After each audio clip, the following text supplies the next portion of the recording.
That was one of the videos that led to the arrest of Idris Olanrewaju Okuneye, aka Bobrisky, aka Mommy of Lagos, aka Senior Man. In case you don't know, Bobrisky is a popular Nigerian cross-dresser and he has been trending for the wrong reasons.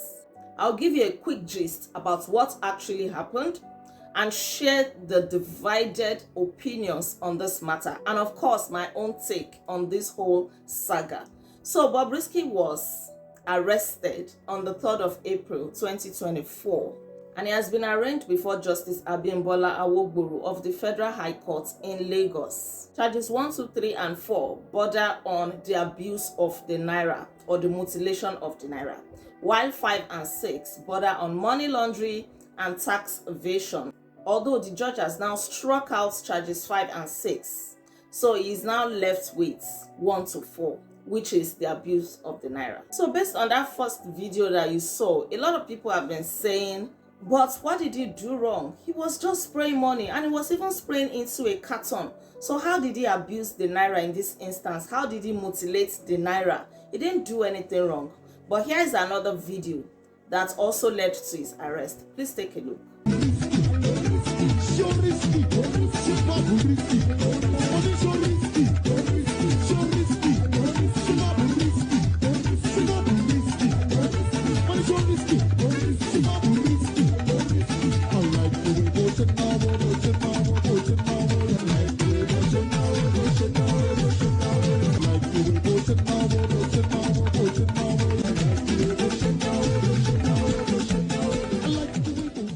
So in this video that you just saw was spraying on the floor, and the EFCC has said that he wasn't arrested based on just one event. So they cited 4 events, 4 different occasions where he was abusing the naira.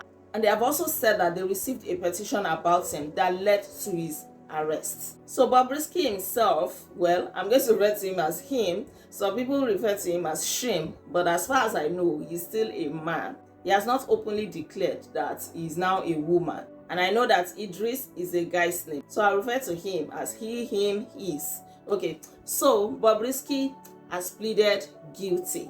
Let me read his plea to you. My Lord, I wish that you can give me a second chance to use my platform to inform and educate my followers about spraying money. I am a social media influencer with over 5 million followers. I would do a video on my page and I will educate people about spraying money. I will not repeat it again, my Lord. I regret my actions, my Lord. After I made this plea, the judge told him that ignorance of the law is not an excuse. And Bobrisky replied, I know, my Lord. So the case has been adjourned to Tuesday, the 9th of April, according to law, for the kind of offense that he was accused of.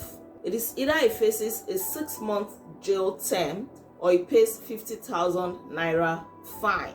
So hey, he's got 5 million followers as a social media influencer. So who is he influencing? This is one of the questions that some people are asking. I told you that opinions are divided.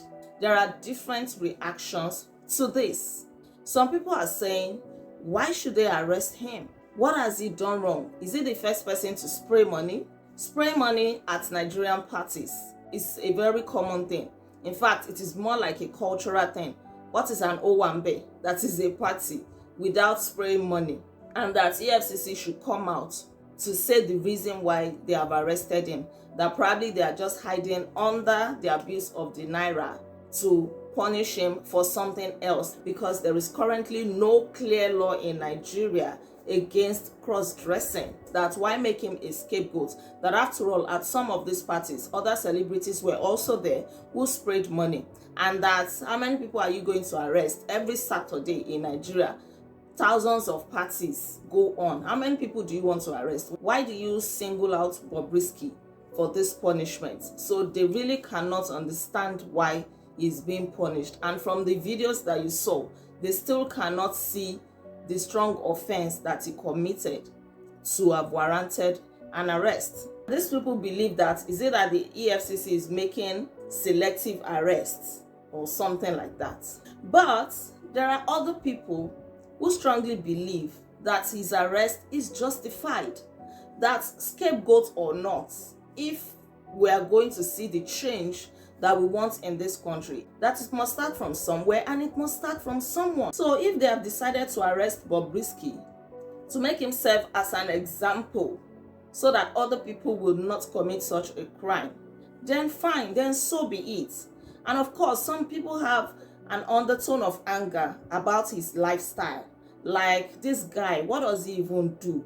Who is he? Why does he openly parade himself as a cross-dresser and nothing has been done to him? He has not been arrested. Is it that there are some strong people that are backing him up? There are some powers that be that are behind him that will just come online and flaunt money, flaunt his lifestyle, flaunt everything, talk recklessly? Because the EFCC said that about 180 million naira entered his account. Another 53 million or so entered his account. So where is this money coming from? What does it actually do? He claims to have a company named Bob Express, but there is still no clear account of what that company actually does. There is no clear traces of him paying taxes and all of that. Though that has been struck out, but some people just cannot wrap their head around the fact that this guy is roaming free. They believe that he is such a bad influence to our society. Wokeness or not, Gen Zs or not, new generations or not, they believe so strongly that as Africans and as Nigerians especially, we have strong societal values. And if people like this are not dealt with early enough, they are going to negatively influence our young people, which is happening already. Because I can only imagine that there are some young people who look up to him. And if you know, there are so many cross-dressers that are coming up now and doing it openly. They see Bobrisky as their example, as their model. And I can also imagine that there are some young people that will say, oh, well, after all, Bobrisky is living well, he's got money, he's got fame, so why should they go to school? Why should they stress themselves? They'll just become a cross-dresser, they'll just be selling cream, and they'll be getting the money. There are people like that, yes, and this is the fear of some parents. Like, the social media space is not safe, because imagine him having 5 million followers. Who are these followers? They are human beings. There are people that want to be like him. There are people that are already like him. So they feel that the society is not safe and it has to be purged of people like this. And that we should allow the EFCC to do its job. We cannot tell them when to start arresting people. Whenever they feel that they want to arrest people for any offense, they are free to do it. Why should we be the ones to teach them when to make a scapegoat of somebody or when not to make a scapegoat of somebody? These are some of the divided opinions around this matter. And even before his arrest, remember that he has also been in the news when he won an award at the movie premiere of Eniola Ajao. He won an award for Best Dressed Female, and that raised a lot of dust as to why a man should be the one to win that award. So all of this put together, it needs to be questioned. As for me, I don't support his lifestyle. In fact, I still cannot wrap it around my head. Every time I see him, whether his video or his picture, I still cannot marry the gender that we know to the person that we see. Sometimes I still find it very difficult to see him as a man. Like, he dresses so fine, the makeup and everything, even though he might be using filter, I find it difficult to wrap my head around it that so this person is actually a man. We cannot close our eyes to the fact that we've got strong values as Nigerians. We really, no matter how we try to deceive ourselves, all in the name of wokeness, we cannot close our eyes to that. And even his dad, before he died, was not happy with his lifestyle, if I recollect vividly. Anytime he went to see his dad, he would try to look a bit modest, he would cover up, So that means even his parents, even his dad was not proud of him, was not proud of his lifestyle. If as a people we see something that is wrong and we decide to keep quiet because we don't want to offend people, or because we feel like, oh, people should have the liberty to do whatever they want to do, then we are writing a letter to disaster. The disaster is already happening, but how can we curb it? How can we nip it in the bud? Because we can't say, oh, the world is degenerating already, and we open our eyes and allow it to continue to degenerate. What are we teaching our young people? Are we saying that they are actually free to become whatever they want to become, even though it is against the laws of the land, even though it is against our moral beliefs, our values, or if it is against the laws of God? They are free to do whatever they want. Is that what we're saying? Then it means we have lost it. Because if the adults say that, oh, it is none of their business, what about the children that are just springing up, that need to be guided? They need guidance, they need direction. Is this what we're going to be exposing them to? Because their minds are still very fragile. They see a lot of things on social media, and the fact that these things happen does not mean that these things are right. So if we have the voice, if we have the platform to preach against vices, then why not? We should do it. We shouldn't promote vices in any way. Now, I'm not talking about his arrest or anything.